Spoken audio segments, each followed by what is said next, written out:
Assalamualaikum warahmatullahi wabarakatuh. Halo teman-teman, hari ini kita belajar lagi ya. Sebelum belajar, alangkah baiknya kita berdoa terlebih dahulu. Yuk kita berdoa yuk. Berdoa dimulai. Berdoa selesai. Hari ini kita akan belajar tentang muatan PKN, menghormati dan menghargai keberagaman ekonomi.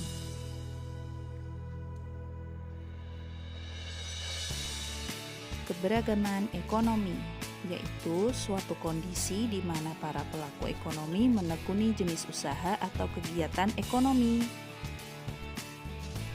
Jenis kegiatan ekonomi ada yang pertama produksi, yaitu kegiatan yang menghasilkan barang dan jasa.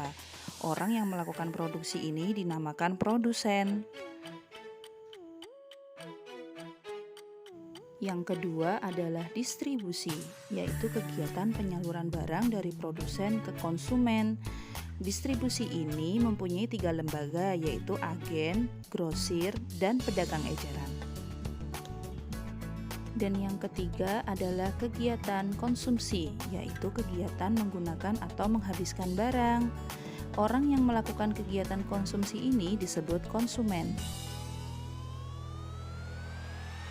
Keberagaman ekonomi ternyata menimbulkan dampak loh bagi kehidupan masyarakat.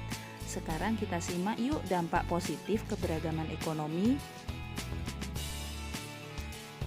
Yang pertama, membantu daya saing ekonomi. Yang kedua, menambah devisa negara.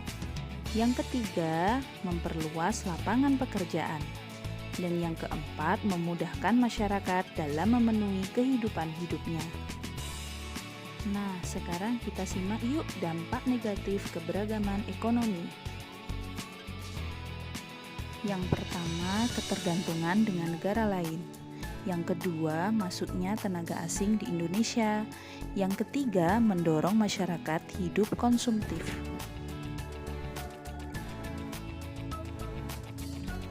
Sikap dalam menghadapi keberagaman ekonomi. Yang pertama, menjaga identitas bangsa di mata internasional. Yang kedua, memupuk toleransi antar sesama. Yang ketiga, menumbuhkan sikap nasionalisme. Yang keempat, menjadikan keberagaman ekonomi sebagai alat pemersatu bangsa. Pada perkembangan suatu kegiatan ekonomi dipengaruhi oleh beberapa faktor. Yuk kita simak faktor keberagaman ekonomi.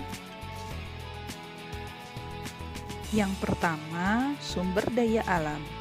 Faktor sumber daya alam merupakan faktor penentu dari suatu kegiatan ekonomi. Dengan adanya sumber daya alam yang memadai seperti tanah, udara, mineral, air, tumbuhan, hewan, maka suatu kegiatan ekonomi dapat terlaksana.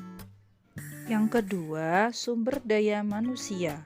Sumber daya manusia ini terbagi atas 2, yaitu pendidikan dan keterampilan yang harus dimiliki oleh manusia untuk menciptakan kegiatan ekonomi.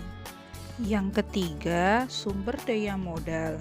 Salah satu upaya untuk mendapatkan sumber daya modal pada negara berkembang yaitu dengan melakukan atau pembentukan dan pengembangan investasi. Dan yang terakhir, perkembangan teknologi. Teknologi sangat berpengaruh besar terhadap pertumbuhan kegiatan ekonomi. Dengan bantuan teknologi, maka semua proses produksi dapat terlaksana dengan cepat dan memberikan hasil yang mempunyai kualitas tinggi. Demikian pembelajaran hari ini. Semoga ilmu yang kalian dapatkan dapat bermanfaat. Terima kasih. Wassalamualaikum.